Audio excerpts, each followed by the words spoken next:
Hello, magandang umaga mga ka-Jack. So, meron tayong gagawin ngayon, no. Ito ay mahalaga, kaya panoorin niyo ito para matutunan niyo rin na kahit wala na yung tinatawag na malayo, sabihin natin malayo yung wheel alignment, no, ng ating sasakyan, pupunta pa kayo sa bayan o saan man. At least kung nasa bahay kayo, pwede niyo itong magaya mga ka-Jack at pwede niyo gawin sa inyong tahanan.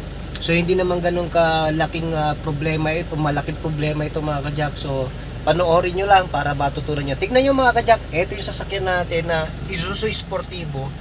So idadrive muna natin, may kabig ito ng kanan. So tignan natin ha, magdadrive muna tayo, mag-drive test tayo. So ganito na lang mga ka-Jack, wala tayong kasama no. Pero tignan nyo mga ka-Jack, papatayin ko na yan. Itutuwid ko na yan, tapos bibitawan ko yung aking kamay. No? Ayan, kita nyo, puwipiling agad siya sa kanan mga ka-Jack. So ulitin natin mga ka-Jack ha. Dito tayo banda, medyo maluwag naman dito. So papanda rin ko yan, tubig na tuwid tayo mga ka-Jack ha. Tapos bibitawan natin yung ating manubela kung saan siya pupunta. Pansinin nyo mga ka-Jack oh, pumupunta siya ng kanan. Pansin nyo agad oh, nasa kanan na tayo. Oops, nasa kanan na tayo. So pumipihit siya ng kanan mga ka-Jack. So ito yung ating manubela naman. Ayan, pantay na no? Ipantay natin. Ayan, pantay uli natin. Tapos ayun no, pumipihit agad ng kanan. So ibig sabihin may kabig mga ka-Jack. Kaya ititignan natin yung wheel alignment niya kung okay ba ito. Tignan natin, siguradong hindi ito hindi tama yung kanyang wheel alignment. So yan ang mga ka-Jack ha. Ayan ang ating titignan at aayusin mamaya. And then pagkatapos natin ma-align, syempre i-road test natin mga ka-Jack no.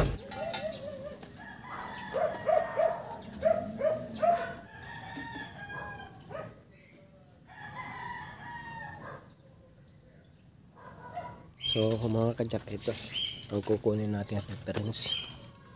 So dito ay kita nyo mga ka-Jack 2.5. So 2.5 yung reference natin sa kabila tayo. Yan 2.5 din. So yan 2.5 din. So okay na ito. Ngayon susukatin naman natin yung sa harap. Mapansin nyo mga ka-Jack ang layo na nito agad pero sukat muna tayo. So dito mga ka-Jack ay ito, kung mapansin nyo ay 2.5 din. So yan 2.5. Dito tignan natin, naku ang layo. So 2.3 3M. Kita nyo mga ka-Jack 3. So ibig sabihin masyado itong malayo, kailangan natin i-adjust. Ito 2.5 So 2.5 pantay dito ay 3M. Ayan. So malayo ito mga ka-Jack. So ano ang gagawin natin mga ka-Jack? Pipihitin natin palabas no, para magpantay siya.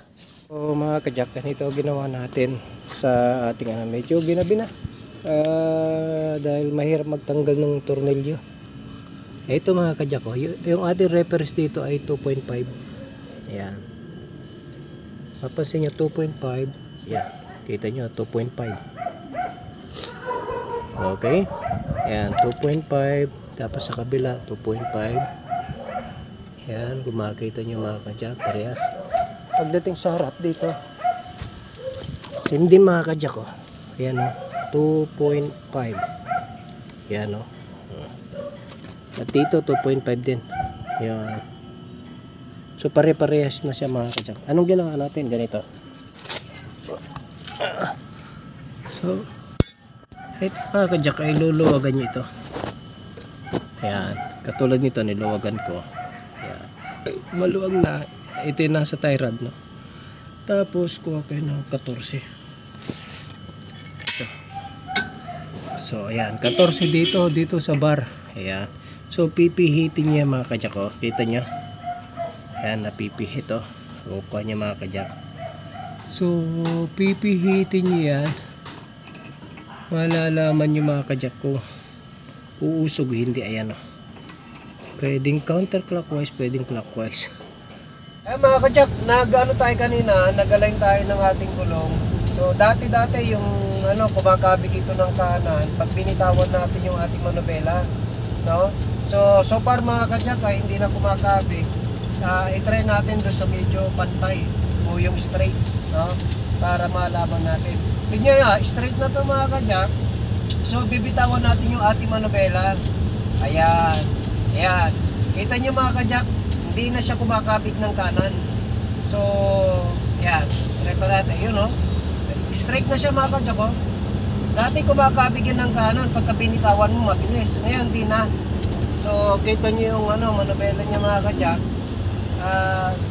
Ganun lang mag-align doon sa ginawa natin, no? Kanina medyo nahirapan lang tayo magtanggal nung lock nung tinatawag na tie rod. So ayun, okay na ito mga kajak. So may natutunan kayo sa ating vlog na naman kanina. Tandaan nyo mga kajak, yung reference natin ay yung sa likuran.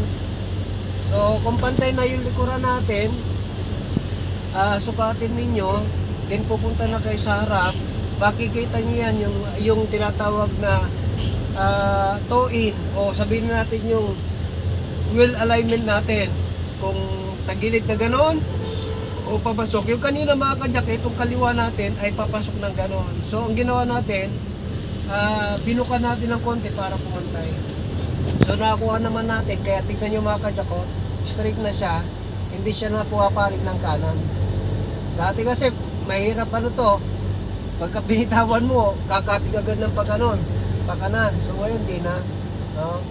Ayan, especially pagkapantay siyempre yung yung kalsada, makikita natin, hindi na siya kumakapig. So ganun lang mga kajak, okay na po. God bless.